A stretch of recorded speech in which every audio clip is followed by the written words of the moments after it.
If someone stole your peace, drained your energy, and never once raised their voice, understand this: you've encountered evil. There's a kind of darkness in this world that doesn't scream. It whispers. It doesn't strike with fists. It kills with glances. It wears a smile, speaks in soft tones, but holds venom behind every word left unsaid. You see, the most dangerous enemies are not the ones who come at you with rage. They are the ones who come with silence, with restraint, with calculated calm. These people don't lash out. They corrode you slowly. They walk beside you, pretending to be allies, while feeding poison into your soul. One day, you start feeling tired for no reason. Your confidence fades. Your spark dims. You think it's just life. But no, someone has been draining your light behind a curtain. A wise soul does not react with noise. We do not rage. We observe, and we cut deep with silence. So let's not talk today about loud enemies. Let's talk about the quiet ones, the ones who hide their war behind kindness, the ones who smile as they watch you bleed. And now, tell me, from which country are you watching this video? Type it in the comments. I want to know who out there has felt this truth, because here's what I'll show you today. 4 signs that the person in front of you isn't just flawed. They're silently waging war on your spirit. 1, they sabotage you through passive destruction. This isn't a war waged with weapons or words. It's a quiet erosion of everything you've built. They don't attack you head on. They simply pretend you were never there. They forget your accomplishments, not because they don't know, but because remembering them burns their pride. They downplay your discipline with casual indifference, like your effort was a phase, and then slowly they start infecting your confidence. You're too intense. You try too hard. You're not as good as you think. These aren't criticisms. They're engineered fractures meant to hollow out your strength from the inside. Epictetus once said, "What disturbs men's minds is not events, but their judgments on events." And the evil person? They don't disturb the event. They disturb your judgment. They twist the lens through which you see yourself until your vision of truth becomes murky. But listen closely. We do not live to be acknowledged by broken souls. We do not kneel to be seen. We do not beg for the applause of those too scared to become more. We rise, quietly but unmistakably. We take their silence, their jealousy, their hidden sabotage, and we use it. We convert it into the kind of fire that doesn't just light the way. It consumes every shadow they hide behind. 2, they celebrate your misfortune in disguise. They won't cheer when you fall.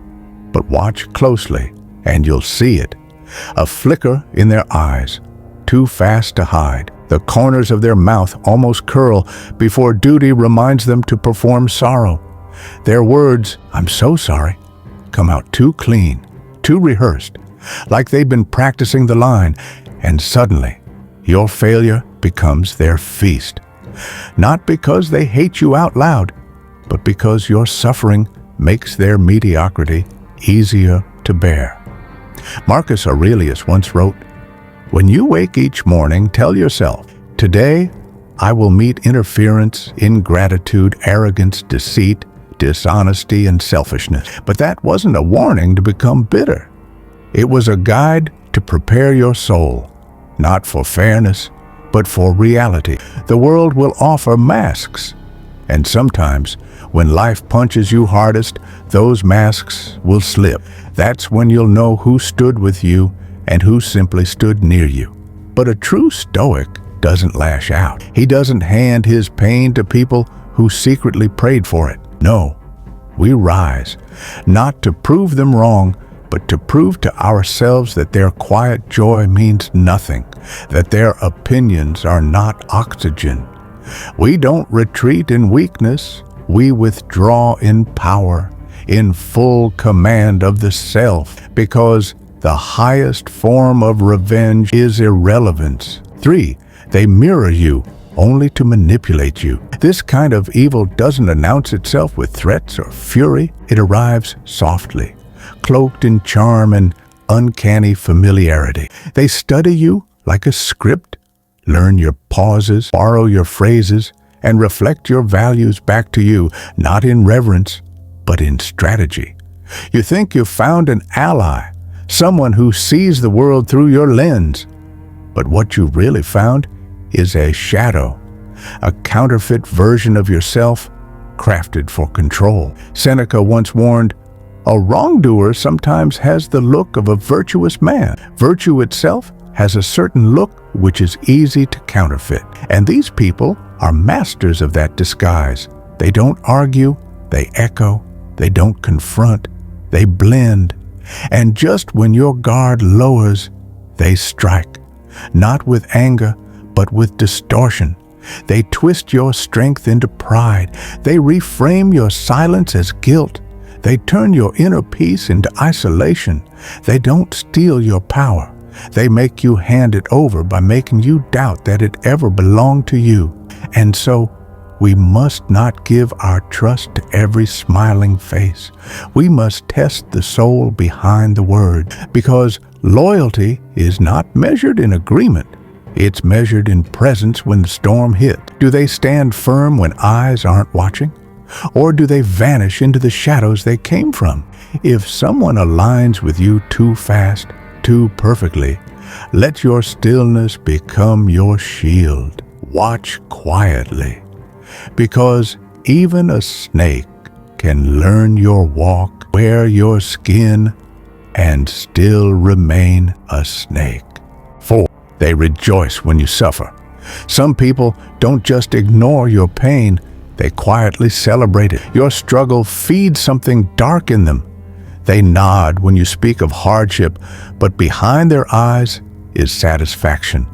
And if you rise again, they grow bitter, because your strength threatens their illusion of control.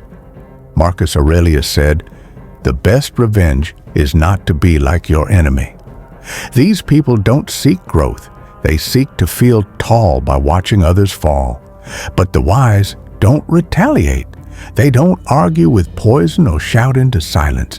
They simply step back, without rage, without noise. Let them whisper, let them mock. Because when the storm clears and we are still standing, they'll realize they never broke us. If you've ever risen when others hoped you'd stay broken, type "still standing" in the comments. And if you felt this, subscribe to Aurelius Insights. For those who carry quiet strength,